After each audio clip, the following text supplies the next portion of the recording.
Welcome to the Danny Clinkscale Reasonably Irreverent podcast. Insightful and witty commentary, probing interviews, and detours from the beaten path.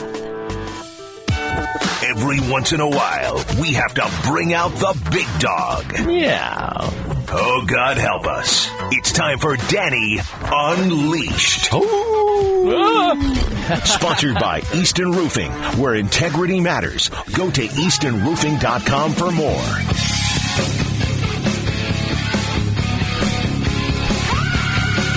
He's unleashed, Kansas City. Look out! Betcha. Duck! Get down! Get down! Danny Unleashed. Hide the women and children. Huh? Hide the women and children? It's a terrible phrase, first. I think, now. Hide them first. Yeah. Don't you think that phrase maybe kind of goes away now over the last few years? I don't know. You just used it. I know. I think I'm rethinking the use of it. Easton Roofing is proud to bring you Danny, I think. Is willing to bring you Danny. With Easton, estimates are always free, no payment collected until you're 100% satisfied. Listen, are you a property owner, a property manager? Easton Roofing has got you covered if there's any kind of work that needs to be done. Easton Roofing offers turnkey solutions for you. Parking plan, schedule, safety plan, warranty expectations, all up front. There's no guessing with Easton Roofing. You'll know exactly what's going on every second of the day. Easton Roofing also offers thermal zone inspection. They can tell you on the spot whether there's water under the roof right now. You're not going to wait weeks like with those other companies to get the answers your business needs right now. Listen, we've had more damaging storms. There's more on the way this weekend. Easton Roofing. If you've got any questions about your roof, call the best. Call Easton Roofing at 913-257-5426, commercial or residential. It's Easton Roofing, online at eastonroofing.com. Danny? Yes. Let's interrupt this draft talk for just a moment. Sure. Royals are done today. They are. They played early in Detroit because the draft is tonight. They did indeed. Nobody messes with the draft, Danny. They do not. Not even Major League Baseball. Hey, I will give kudos to three of the people sitting here. I was two of the people in the room. I listened to almost. Who's out? Who's out? He's out. He wasn't here last night. Chalky's out? No, he wasn't here last night. night. He's young. He's got crap going on in his life. I listened to the whole GD thing last night, and it was excellent. I didn't even listen to the whole thing. Clearly. I did. I came home from I didn't hear the whole thing, but I got in my car about a few minutes after 7, and from right there till sign-off, I was there in the car, and then I came home, said hello to my wife, said, I'm useless to you tonight, the draft's on, and I fiddled around in the kitchen and cleaned stuff and listened to the whole damn shooting match. Thank you, sir. The kit and the caboodle? Both. That's high praise. I walked in and said hi to women and children. I'm listening to the draft. I do love the draft. I went home. And I don't really, it's not my jam necessarily, right. but on the night of it, it is. And the mixture of the ESPN coverage and you guys. Now the ESPN coverage is a mixed bag. But he's unleashed, people. But he's honest. But Reed, he's great. Where he's not like out of nowhere. Jordan Reed. Yeah, Jordan Reed. He was excellent. Yeah. Mike Tannenbaum. After the performance he puts on in media, will anybody ever come close to that man again as an executive in the National Football League? It is. I think he gave up on that maybe now, and he's a little bit better. When he did he's got a website, the 33rd Team or something, where there's a bunch of ex-executives and stuff that write some football stuff. I mean, I'll give him credit for having real opinions. He's not super critical of people, but he will say, he does I now. don't like that. At first, he didn't. Yeah. He wouldn't say anything because I think he wanted to get back in. I actually think he's pretty. What I would like to see him, if I were coaching him, I would say, don't take this crap from these guys. I mean, like, they fire crap at him, not so much last night on the radio, on the broadcast, but, like, he brought up the idea of the Cowboys taking a quarterback on Get Up this week. They're like, okay, what's kind of a bold and I don't know what they dubbed it, but it was like our bold and daring predictions. Right. All right, so the idea is don't give me the, the Commanders are going to take a quarterback. Right. The idea was give me something that we're not looking for. Out of the box. That might happen. And he said the Cowboys take a quarterback.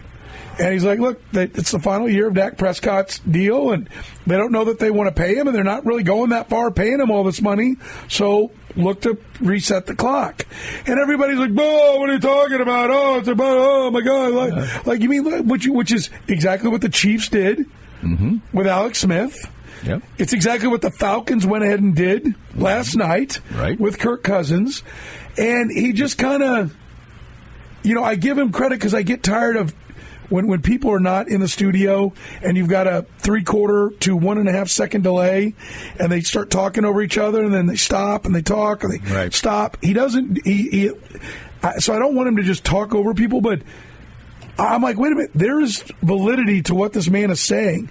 And then Greenberg goes around and all, I'm like, oh my God, no, can't do it, never happened. Like, right. It's like he's the dupe. Yeah, I'm like, well, I will say that when I was listening to the draft last night, he did have opinions, and most of the time I said, "Oh, that's wrong. That one's wrong." Like what? Give me an example. I can't think of one off the top of my head, but I'd be like, he'd say something, and then Jordan Reed would make a very articulate statement on the other side of it, and I'd go, "Yeah, yeah, exactly, Mike." But he has become more opinionated. I will give him that. Yeah. So anyway, it was very enjoyable and informative and a great mix. So I enjoyed it, and I have no reason to say it except that it's true. I was texting Curtis throughout, so he knows that I'm not making it up. What is your reaction to Xavier Worthy? I've got a couple. I was going to start Royals, and then here we go. Well, I just wanted to give you your kudos before I forgot. If we just thank you. If we just did the second segment, and then I came back, I would have been, might have just been thinking about hiding the women and children by that point. Yeah, that's true. That's true. So anyway, my reaction is nuanced. I think the guy's a good player, and I think he'll probably be used effectively, and he's got great speed, but he's small, and I don't think they needed to trade up to get him. So, and I'm not sure it was necessary, maybe it was necessary, they thought, to get the player, or they thought that it was at risk, but I think they could have gotten a very capable wide receiver that they would have used effectively without trading up. And I think that there is a whiff of the fact that Brett Veach can't help himself. He just wants to make a splash. If you didn't get him, who would you have taken? Well, I probably would have taken McConkey, but it doesn't seem to be what they were looking at. And kudos again to somebody who obviously I pay attention to a lot, is Sam McDowell's column today pointed out the fact that there were 23 quarterbacks. I think it was 47 attempts, what it was. 47 attempts of air yards 20 or more times last year in the National Football League. And the worst passer rating with a bullet was Patrick Mahomes. Now, I think we can probably say it's not much his fault. Right. If that's the case. So it's almost like he read Sam's column before it came out and said, "We got to do something about this. Damn it. Damn it. Like Blazing Saddles. And so what can we do? Well, there's the fastest guy ever. Pick him. And how do we get him? Let's make sure we damn well get him. And I think we can probably get him where we are, but it's going to look great for me if this guy turns into a star and I can say, we targeted Xavier Worthy and traded up for him and, strut his stuff." And I was going to say a couple other things I can't say on the radio. So I think there's a little hint of that. I think it comes draft time and he just gets a little excited. And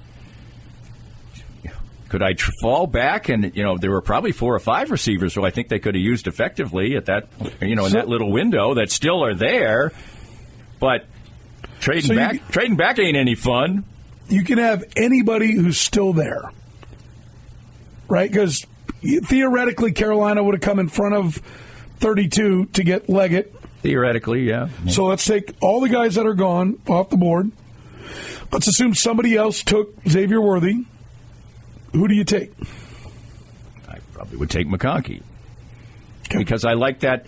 I don't think they've had that type of receiver, and I think that he's, somebody who, yes, he has good speed, but I think he is also a chain mover, and I think they're going to start to need that a little bit more as Travis Kelce eventually, may not be this year, maybe it's not until he's 38, I don't know, that will start to fade a little bit. I think we saw it fade a little bit last year. I mean, he came on strong again at the end of the year, but so that's who I probably would take, because it's just something they haven't really, the kind of player they haven't had. But I'm fine with this player. I think they'll find creative ways to use him. I can't, but, let's face it, in the Patrick Mahomes era, there haven't been, except for Tyreek Hill, there's not been star receiver play. Their star receiver has been Travis Kelce. Now, maybe Rashee Rice is going to be that player, but obviously there's flies in the ointment right now for that. And so I think this they'll use him effectively. I know that. Does that mean he's going to be something? I don't know that because I haven't seen that track record.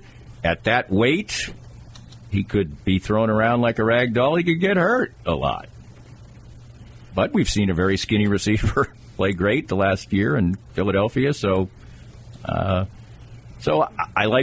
can say that I like the pick, but it's maybe more because it's the Chiefs than it's him. Right. Well, I'm fine. I'm with that as well. Right? That's kind of where I'm at. It wasn't my dream. The one thing I could say is we were, as we vetted, as you know, but for those who didn't listen, I don't see the trade up anymore. Right? And so that's where we were like, because my feeling was you could get him there at 32, and if you couldn't, I'm with you.